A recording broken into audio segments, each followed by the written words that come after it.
তাহলে আধিকারিকদের বেলা 52 বছরের পরে তাদের আর ডিপার্টমেন্টাল এক্সাম দিতে হবে না, কিন্তু করণিক কর্মচারীদের বিষয়ে 50 বছর উত্তীর্ণ হয়ে গেলে পর তাদের এই সময়ের মধ্যে ডিপার্টমেন্টাল মানে টাইপ টেস্ট পাস করতে হবে, তবে তার ইনক্রিমেন্ট হবে। তো এই ধরনের দ্বিমুখী নীতি তো চলতে পারে না একটা প্রশাসনের অভ্যন্তরে একই অর্থ দপ্তর থেকে দু ধরনের আদেশ নেওয়া। তাহলে ইন সার্ভিস হলে তার তো এটা ডিপার্টমেন্ট থেকেই তার টিএডি এর ব্যবস্থা করা উচিত। মানে গ্রুপ ডি নেচারের জবে যুক্ত হওয়া সত্ত্বেও তারা অফিসের মূল কাজগুলো করছেন কম্পিউটারের মধ্যে দিয়ে করছেন, তাহলে তাদের যোগ্যতা দেওয়া হোক, তাদের মান্যতা দেওয়া হোক। কর্মচারীদেরকে পরীক্ষা দেওয়ার ব্যবস্থা না করেই তাদের ইনক্রিমেন্ট বন্ধ করে দেওয়া, এটা রাজ্য সরকারকে পুনর্বিবেচনার দাবি আমরা জানাই। সেদিন পর্যন্ত পেনশন কি হতো, রিটায়ার করলে তার যে PSA pension sanctioning authority office master তিনি সরাসরি এজিতে পাঠাতেন। এখন ফিনান্স ডিপার্টমেন্টে পাঠাবে, ফিনান্স ডিপার্টমেন্টের ইচ্ছাধীন বিষয়, যদি মনে করে দেবে অ্যালাউ করবে, না হলে দেরি হবে। এবং সেটা করতে গেলে দীর্ঘসূত্রিতা, আলটিমেটলি সেই কর্মচারী না তার পরিবারের ভবিষ্যৎটাকে নিয়েও টানাহেঁচড়া করা উচিত। দাদা, পশ্চিমবঙ্গ সরকারের তরফ থেকে গ্রুপ ডি কর্মীদের জন্য যে নতুন একটা নিয়ম বলা চলে লাগু করার কথা বলা হয়েছে তাদের প্রমোশনের ক্ষেত্রে, বিষয়টা ঠিক কী, মানে কোন শর্তে তাদের প্রমোশন হবে না হবে যদি বিস্তারিত বলেন।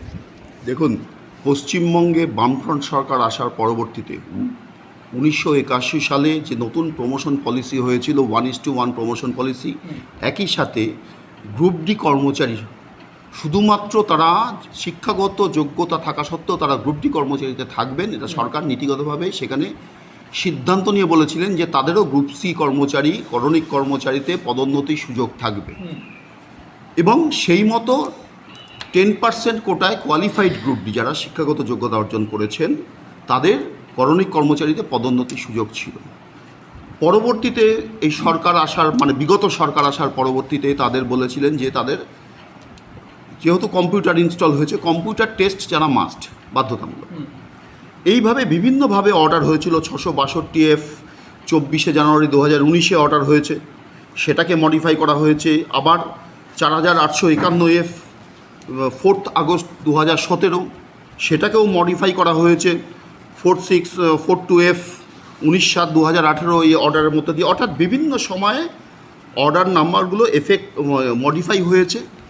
এবং গতকাল যে সম্প্রতি যে অর্ডারটা প্রকাশিত হয়েছে অর্থ দপ্তর থেকে 2477F ডেটেড 9/7/2026, সেখানে বলা হয়েছে যে কোয়ালিফাইড গ্রুপ ডি যারা গ্রুপ সিতে পদোন্নতি পাচ্ছেন, সে এলডিসি হোক বা এলডিএ হোক বা তার থেকেও পদোন্নতি পেয়ে ইউডিসি হয়েছেন বা ইউডিএ হয়েছেন, তাদের ক্ষেত্রে কম্পিউটার জানাটা বাধ্যতামূলক। আগে কি ছিল যে 50 বছর যদি বয়স হয়ে যায় তাহলে তার কম্পিউটার নলেজ না থাকলেও তিনি পদোন্নতি পাওয়ার যোগ্য, সেই মতো পদোন্নতিও পেয়েছেন। গতকালের অর্ডার অনুযায়ী বলা হয়েছে 24শে জানুয়ারি 2019 থেকে গতকাল অর্থাৎ 7ই জুলাই 2026 পর্যন্ত যারা কম্পিউটারের টাইপ টেস্ট দিয়ে পাস করেননি তাদের ক্ষেত্রে পদোন্নতি যারা পেয়েছেন সেই পদে থাকবেন, কিন্তু ফার্দার ইনক্রিমেন্ট হবে না, তাদের ইনক্রিমেন্ট বন্ধ করা হয়েছে। এবং তাদের এই সময় যদি পেনশন ইত্যাদি হয় তাহলে finance department case to case vary করে নিয়ে তাদের বিষয়টা দেখবে। ঠিক এই অর্ডারের মধ্যে দিয়ে তাদের পাস সার্ভিস বা এই মুহূর্তে দাঁড়িয়ে সার্ভিসের উপর এফেক্ট ফেলা হয়নি, তাদের ইনক্রিমেন্ট বন্ধ করে দিয়ে তাদের কম্পিউটার জানাটা বাধ্যতামূলক করা হয়েছে। এখানেই আমাদের প্রশ্ন যে প্রশাসনের অভ্যন্তরে যেমন করণিক কর্মচারী আছেন তেমনি আধিকারিকরাও আছেন, এ গ্রুপ অফিসার আছেন যাদের 6 মাস অন্তর অন্তর ডিপার্টমেন্টাল এক্সাম পাস করতে হয়। সেখানে হোম পারের অর্ডার যেটা স্টিল এক্সিস্ট, এখন অবধি এক্সিস্ট করছে 834 পার, ডেটেড হচ্ছে 25শে আগস্ট 2004। সেখানে হোম পারের অর্ডারে বলা আছে যে এই গ্রুপ এ অফিসার যারা ডিপার্টমেন্টাল এক্সাম দেবেন তাদের বয়স যদি 52 হয়ে যায় তাহলে তাদের আর ডিপার্টমেন্টাল এক্সাম দিতে হবে না। তাহলে আধিকারিকদের বেলা 52 বছরের পরে তাদের আর ডিপার্টমেন্টাল এক্সাম দিতে হবে না, কিন্তু করণিক কর্মচারীদের বিষয়ে 50 বছর উত্তীর্ণ হয়ে গেলে পর তাদের এই সময়ের মধ্যে ডিপার্টমেন্টাল মানে টাইপ টেস্ট পাস করতে হবে, তবে তার ইনক্রিমেন্ট হবে। তো এই ধরনের দ্বিমুখী নীতি তো চলতে পারে না একটা প্রশাসনের অভ্যন্তরে একই অর্থ দপ্তর থেকে দু ধরনের আদেশ নেওয়া। তাহলে অফিসারদের ক্ষেত্রে 52 বছর রিল্যাক্সেশন আছে।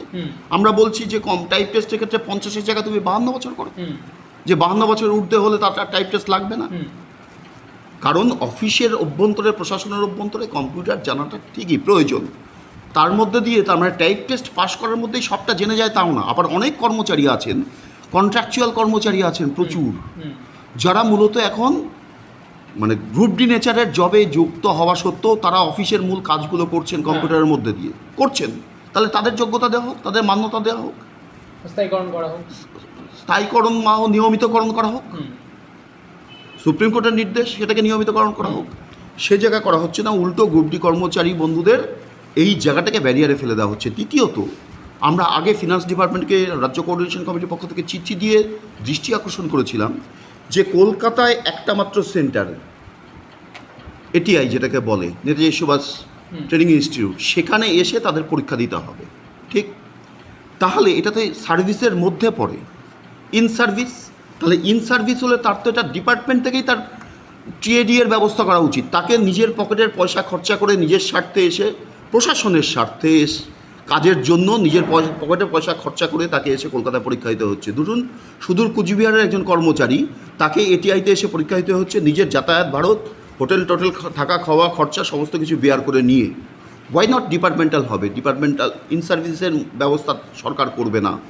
আর বিকল্প আমরা প্রস্তাব দিয়েছিলাম যে এটিআই শুধুমাত্র কলকাতায় কেন, বিভিন্ন জায়গায় ডিসেন্ট্রালাইজ করা হোক পরীক্ষার ব্যবস্থা। প্রচুর পরীক্ষা আছে, পিএসসি থেকে শুরু করে বিভিন্ন পরীক্ষাগুলো রাজ্যের প্রত্যেকটা জেলায় হয়।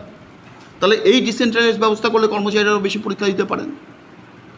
তাহলে কর্মচারীদেরকে পরীক্ষা দেওয়ার ব্যবস্থা না করেই তাদের ইনক্রিমেন্ট বন্ধ করে দেওয়া, এটা রাজ্য সরকারকে পুনর্বিবেচনার দাবি আমরা জানাচ্ছি।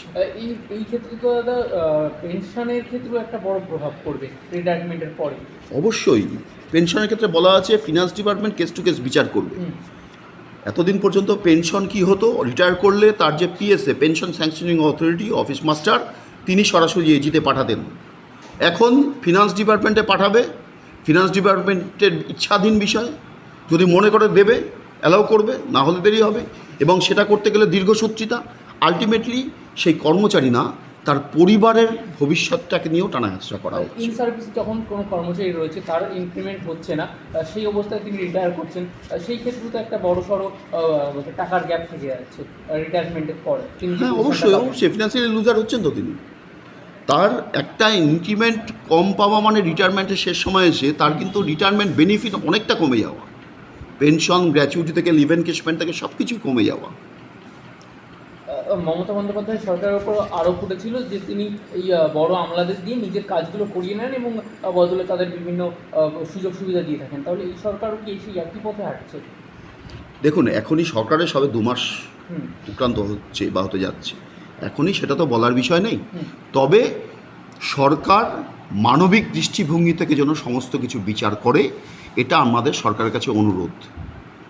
মানবিক দৃষ্টিভঙ্গি হারিয়ে গিয়ে শুধুমাত্র প্রফেশনাল অ্যাটিটিউড দিয়ে, এটা কোনো প্রফিট মেকিং কনসার্ন নয়।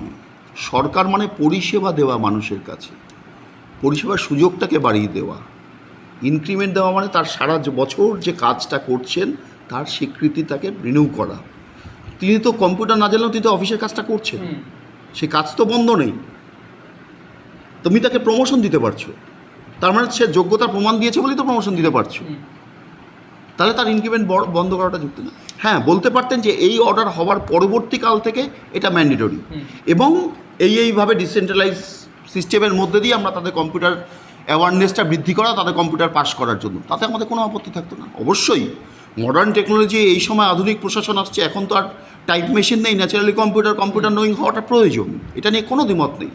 কিন্তু হঠাৎ করে যাদের প্রমোশন দিয়ে দিয়েছি তাদের এই আদেশনামার মধ্যে দিয়ে বিপদে ফেলার আমরা এর তীব্র বিরোধী।